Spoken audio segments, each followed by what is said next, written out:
Teman-teman, saya menghadapi pertanyaan sulit. Mungkin karena teman-teman banyak lihat saya suka mainin drone, suka nerbangin drone, suka bawa-bawa drone. Banyak teman-teman saya nanya, drone yang terbaik untuk pemula itu apa gitu.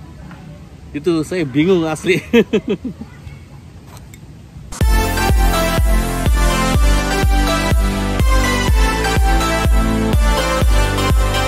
Saya emang pernah bikin video yang menuliskan bahwa drone yang terbaik untuk pemula itu Caser. Caser dengan pertimbangan waktu itu harganya kan cuma 200.000 dan dia punya official store. Itu udah saya coba itu. Dan memang kalau buat latihan itu durability-nya bagus banget kalau menurut saya loh. Gitu. Cuman di sisi lain setiap orang kan interestnya untuk latihan drone tuh beda-beda. Ada yang lihatnya buat apa.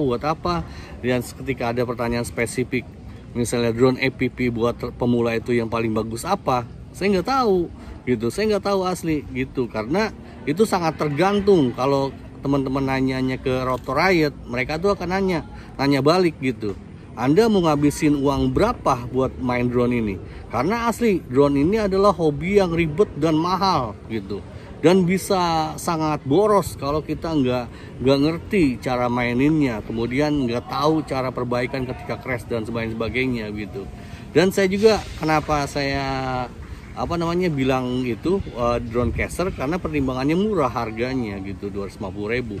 Tapi ketika saya lihat teman-teman kondisi sekarang, kalau kita lihat rata-rata orang kita saudara-saudara kita, termasuk saya ya, pengennya serba cepet, serba belajar sesuatu, kalau perlu nggak pakai latihan langsung bisa gitu kan, poktorolong rata-rata itu gitu. Kalau teman-teman nggak percaya, coba aja dilihat di jalan, orang-orang kita itu kan kejar-kejaran, nyalip sana nyalip sini. Kalau kata Pak Guru Gembul, orang kita itu tidak menghormati hak publik gitu. Kalau saya sendiri dulu saya pernah bikin video bahwa kita udah gagal membedakan antara hak dan kewajiban gitu. Kita tuh pengennya nuntutnya hak, tidak melaksanakan kewajiban. Menurut saya secara umum ya, mungkin Anda merasa enggak, ya itu mungkin Anda minoritas. Dan saya senang sekali kalau banyak teman-teman yang tahu mana hak orang, mana hak publik, mana hak kita gitu. Cuma secara umum kita pengennya poktorolong, dan rata-rata orang yang pengen poktorolong itu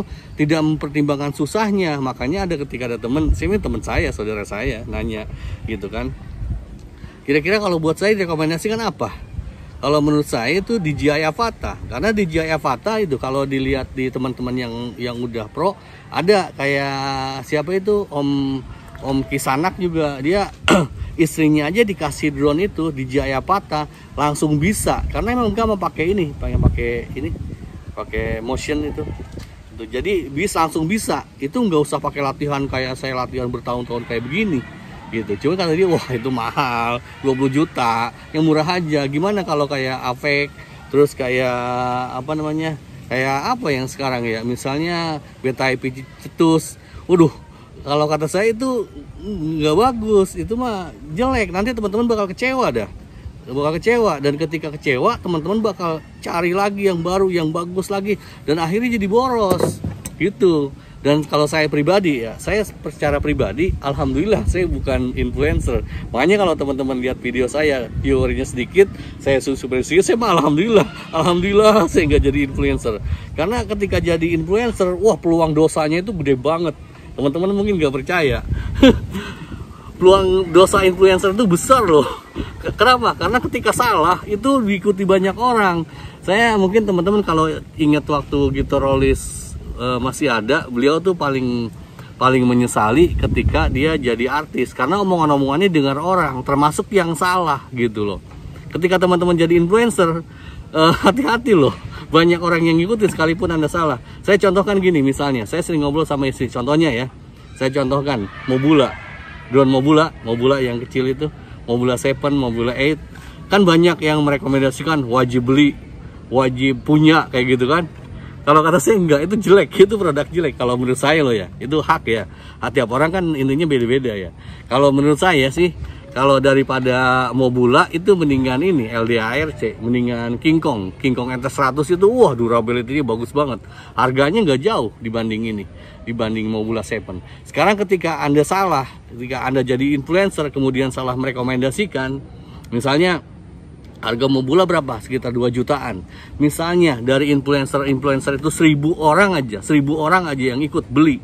Coba bayangin, 2 juta kali 1000 udah 2 miliar. 2 miliar gara-gara kesalahan satu penilaian gitu loh.